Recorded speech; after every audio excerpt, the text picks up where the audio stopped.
జరగాల్సింది రాజకీయ ప్రక్షాళన కాదు సార్, ప్రజా ప్రక్షాళన.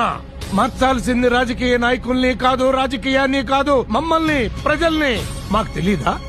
రౌడీలు, గూండాలు ఎమ్మెల్యేలుగా, ఎంపీలుగా అసెంబ్లీలోకి, పార్లమెంట్ లోకి వెళుతున్నారని మాకు తెలీదా? ఎందుకు ఓటేస్తున్నావు? ఎలా ఓటేస్తున్నావు? 100 తీసుకుని ఓటేస్తున్నావు, మందు తీసుకుని ఓటేస్తున్నావు, చీర తీసుకుని ఓటేస్తున్నావు. ఈ మధ్య కొత్త ట్రెండ్ మొదలెట్టాం, కుంకుమ పరిణాలు తీసుకుని ఓటేస్తున్నావు. ఇంకా చెప్పమంటారా? కులం పిచ్చి, కులం మీద ప్రేమతో కమ్మడి కమ్మడికి, కాపు కాపుకి, రెడ్డి రెడ్డికి, బీసీ బీసీకి, ఎస్సీ ఎస్సీకి, ఎస్టీ ఎస్టీకి గుద్దేసుకున్నాం.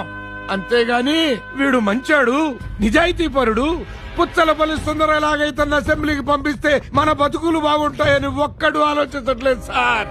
నేను హిందువుని, నేను ముస్లింని, నేను క్రైస్తవుణ్ణని గర్వంగా చెప్పుకున్నాడు గాని నేను మనిషిని అని ఒక్కడు కూడా చెప్పుకోవటం లేదు.